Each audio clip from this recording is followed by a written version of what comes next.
not what your country can do for you.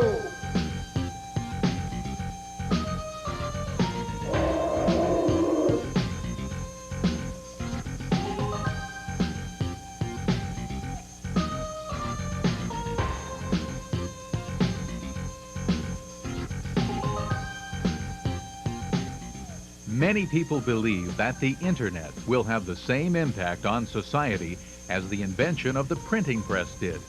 It will change our world dramatically by making vast amounts of information available to everyone worldwide, if you know how to use it. I think 5 years from now we'll see a lot of really interesting applications like collaborative learning with students around the world.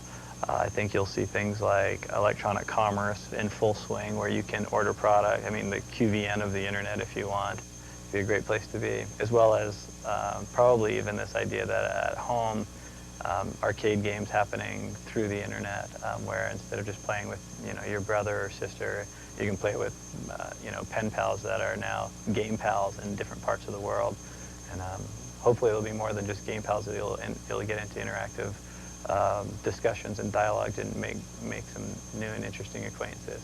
Kind of broadens your community. Our goal is to show you how to harness the power of the internet for your own personal development by visiting a variety of our favorite sites and demonstrating how to perform a search on almost any subject you can imagine, and some you can't imagine. Visit the great museums and libraries of the world without leaving your home. Or communicate with fellow students around the world, plus much, much more, as we will see. The amount of information available on the internet boggles the mind. This video will give you a very small sampling of the content on the internet and some ways to help you navigate through this great ocean of information. At the end of the video, we will give you a list of the addresses from some of the major websites we will be featuring. The best way to start is by using one of the many search engines available. These sites gather the information that is available on the internet and categorize it so we can narrow our search. One popular site to do this is called Yahoo.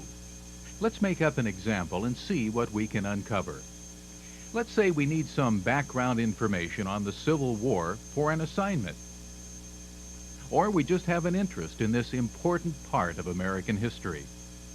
We enter our URL address for the Yahoo website, http://www.yahoo.com, and we come to the Yahoo homepage. From here, we have two choices. We can either select from the general categories that will cover most basic areas of interest, or do a full search on our particular subject. Let's go to the full search screen and enter Civil War. Click on the search button, and Yahoo will search through its data on the internet and find all entries that have the words Civil War in them. We are now presented with a page of results. The words in blue are called hypertext links, and by clicking on them, will automatically take us to a website located on some computer out there in the world. We have many Civil War choices here. Any one of them could take us to the Civil War information we are seeking. Let's pick one of them and see where it leads us. We click on the hypertext link, the Civil War Gallery. The URL address for this site is hidden in the link, and it automatically takes us to the Civil War Gallery. This site contains different photos from the Civil War, but we want to find more sites with Civil War information. Most good websites have links to other sites that contain information on the same area of interest. As we scroll down, we find a link that says Links to Other Civil War Sites. Clicking on this link takes us to a different page in this website. We have more choices here. Any one of them will take us to another computer somewhere in the world that is loaded with more of the information we are looking for. Another click brings us to still more choices. Let's try the Civil War collection. This takes us again to another set of links that all lead to Civil War information. Choosing any one of these would bring us a wealth of information on our subject. We have many university, museum, and library sites here to choose from.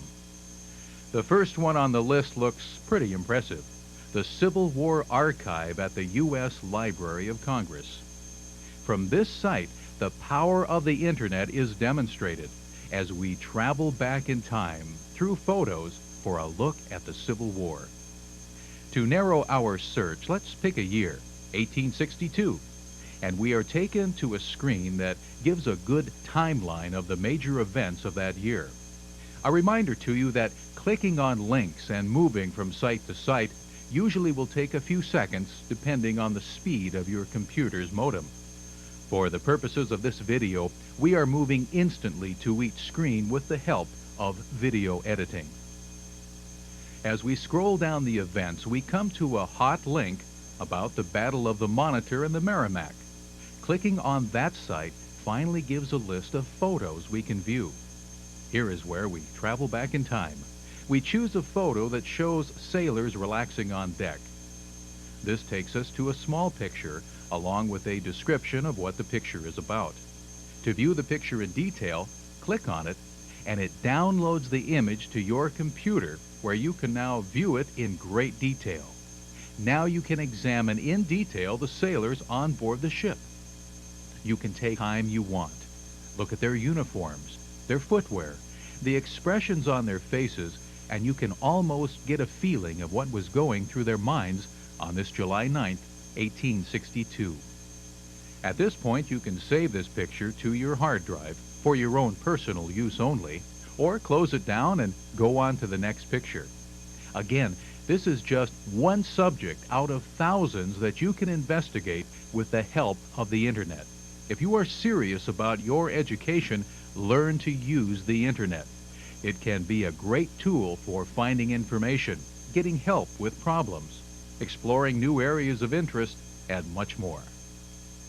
Well, now that we've traveled back in time, let's go forward in time and travel out of this world.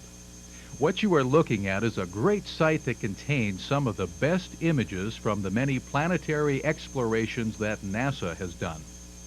You can not only look at photos of all the planets and many planetary moons, but also leave our solar system and view photos of the universe taken by the Hubble Space Telescope.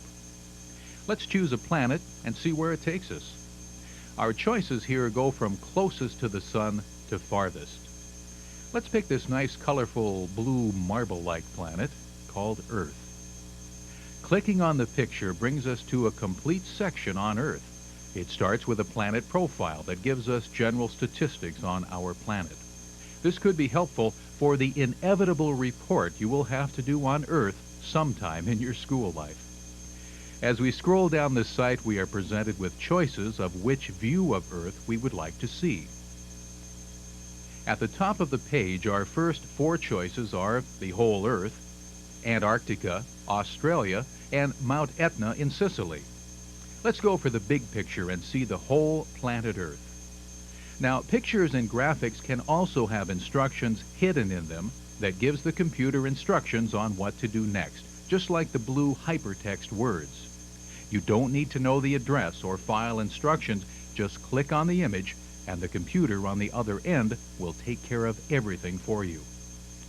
Clicking on the small photo of Earth tells the computer to download a bigger version that we can view. We do this, and up comes a full image of our planet from space. We can now view it for as long as we want, or save it to our computer's hard drive for more detailed viewing later. Remember, it's okay to save these images to your computer, but it is only for your own personal use and can't be used for any other purposes. Visiting these sites is like going to your favorite museum. All this information contained in one place. In fact, there are famous museums that have their own websites that are also great sources of information for doing research and gathering information in general. The Smithsonian is a huge site with vast amounts of information on art, history, science, and more. From the home page, we enter the museum, and we can even hear a greeting from the secretary of the museum. My name is Michael Heyman, and I am the secretary of the Smithsonian Institution. Many people come to the Smithsonian expecting to find one building filled with all the collections. But as you'll see, it's really an enormous network of people and activity, museums and art galleries, research projects and special performances. On behalf of all of my colleagues, I want to welcome you. After all, the Smithsonian belongs to everyone. Whether you're interested in art, in history, in science, or human cultures, all exhibitions and activities here are for your discovery and your enjoyment. The best place to start is at the General Overview page. From here, we can scroll down a list of museum sites within the Smithsonian. From here, we could activate links to the National Air and Space Museum, the Albert Einstein Planetarium, the National Museum of American Art, and so much more. Let's choose one of these.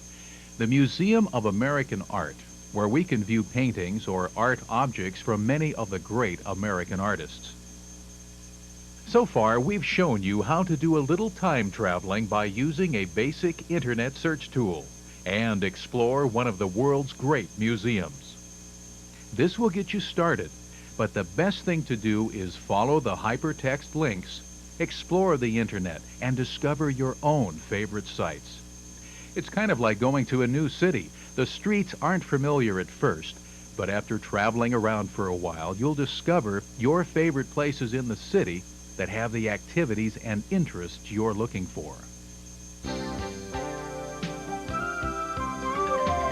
The internet has not forgotten about the children of the world. There are sites galore for kids of all ages, whether they're in grade school, high school, or getting ready to enter college. One of the many sites for kids, and a great place to start, is the Kids Web. This site is packed with information of all kinds for kids. To start, choose from one of the main categories: the arts, sciences, social studies, or miscellaneous. Again, let's make up an instance where we need some help with an assignment. Let's say our teacher wants us to do a report on the country of Cambodia. To start, we need some basic facts on the country. Under miscellaneous, let's click on the link called Reference Material, which brings all the major reference guides to our fingertips. We need some facts. Well, let's go to the World Fact Book. This brings us to, of all places, the CIA's website. Now don't worry, it's okay that we are here. They keep their top secret files someplace else. We click on Publications, then World Fact Book. Now pick your country by entering the first letter of the country, or scroll down until you come to it. We scroll down to our subject, Cambodia, and here we find a large amount of information, from geography to government, from population to economics, everything you would need to start a report on that country. The next step of our journey takes us to a great site for kids to talk to kids all over the world. It's called Web 66 from the University of Minnesota. This site has links to schools all over the world that have started their own websites. From here you can look at what is going on at schools worldwide, and through email start some lines of communication between yourself and a school on the other side of the planet. We feel this is the power of the internet at its best, a chance for children to discover that they have more in common with other children of the world than they may think. Let's try it out. To start, bring up a map of North America, Australia, or Europe. From the map, click on a state, province, or country, and you are presented with a list of school websites for that area. These lists are growing at an astounding rate. We just clicked on Kansas, and up comes the state's school websites. We pick El Dorado High, and we have more links to news and features from their school. You can see other schools' fundraising ideas, articles from students, and other areas of interest. To start up a dialogue, click on the link that brings up an email box.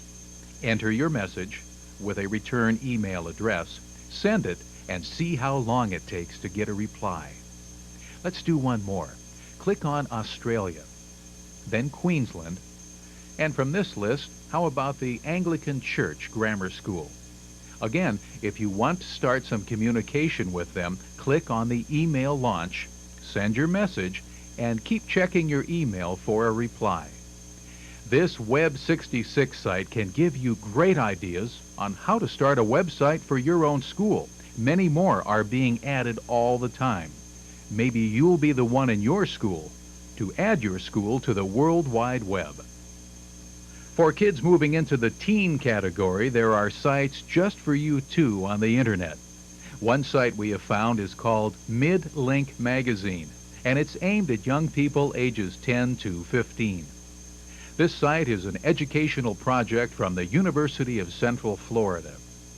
As we move down the site, we find many links to different pages in their site, like a table of contents in a book. In fact, this is a good example of an online electronic magazine.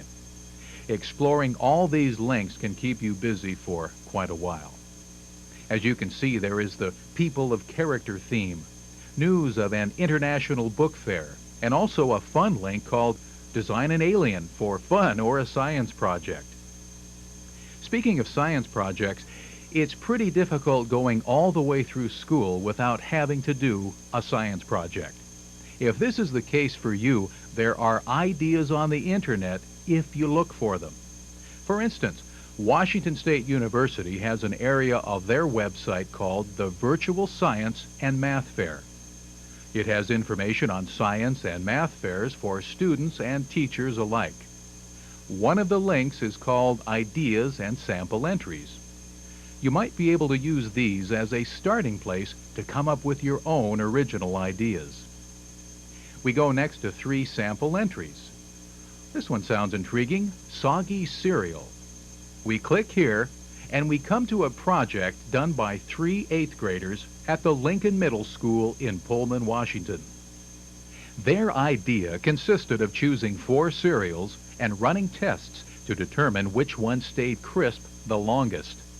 They showed their methodology, or how they were going to test this, then the apparatus they used, and finally, their results showing which cereal was the champion of crispness. The internet is a great place to brainstorm with other people's ideas to help you come up with original ideas of your own. The internet has been around since the 1960s, and some of the biggest contributors to its development have been educational institutions. Colleges and universities from all over the world continue to be the biggest users of the internet. So it's not surprising that we can find thousands of websites representing schools worldwide. This fact can be great help if young adults or parents are looking for the right college to attend. Let's look at some ways of doing this. It's back to Yahoo to start our search. Under Education is the subcategory Universities.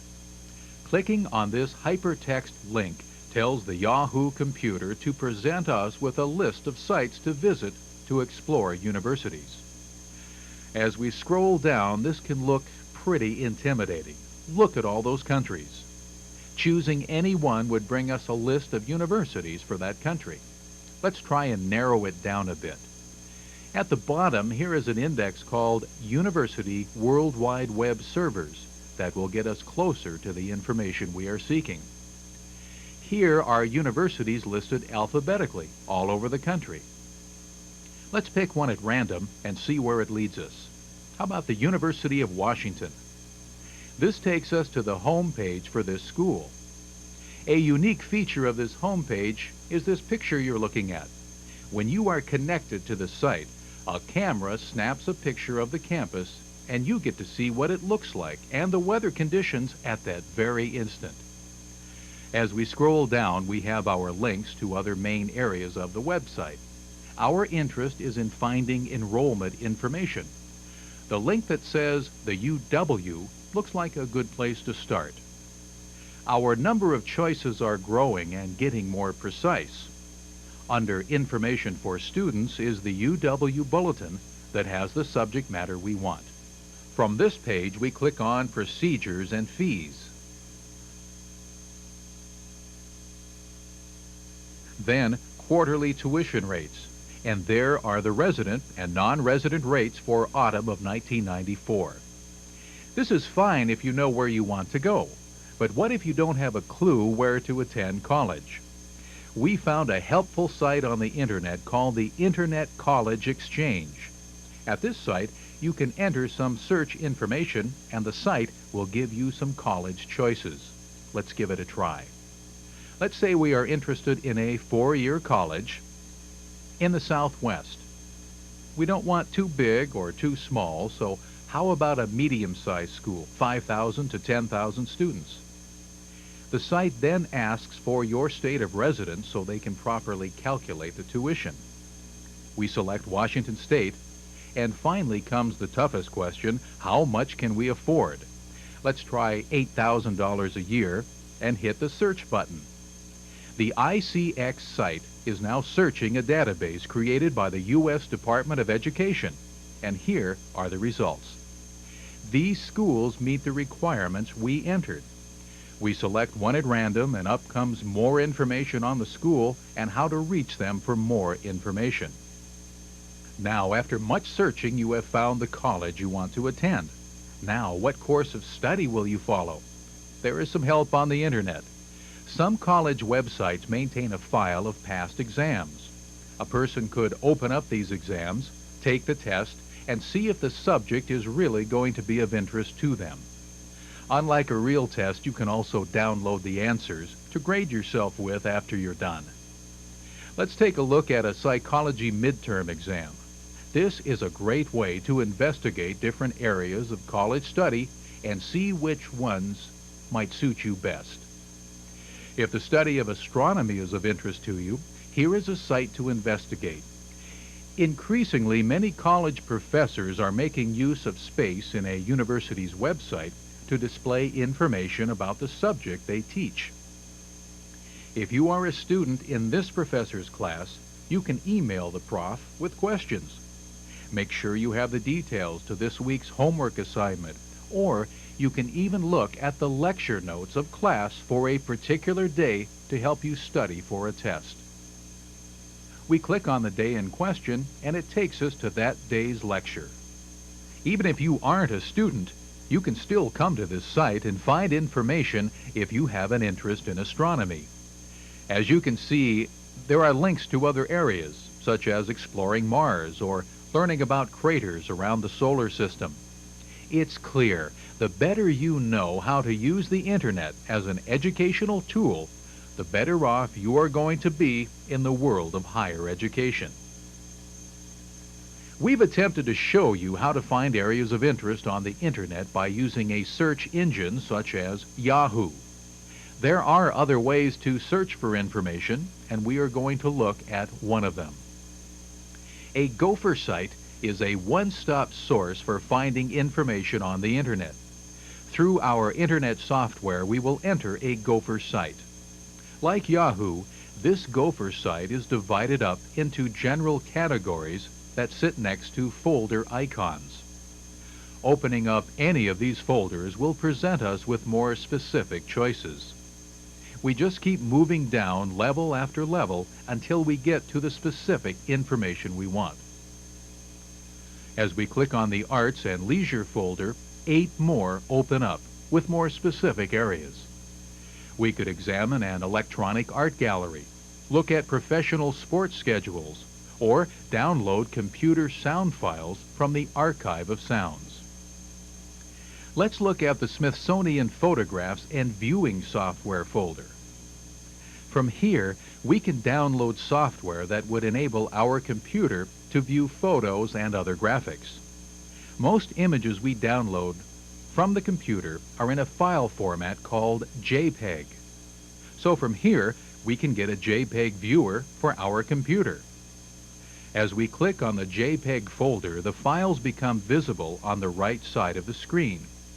We can then click on one of these file icons and the image will download to our computer, where we can view it and save it to our hard drive if we wish. Let's look at another one. By clicking on the Weather Everywhere folder, we now have 5 more choices. Let's choose the satellite images next. Click on one of our choices on the right side, and after a minute or so, we will be able to view this very recent satellite image of North America. Earlier, we found some good reference sites on the Kids Web. As you will see, there is also an abundance of reference material available on this gopher. We begin by clicking on the Reference Desk folder. This presents us with 12 more folders.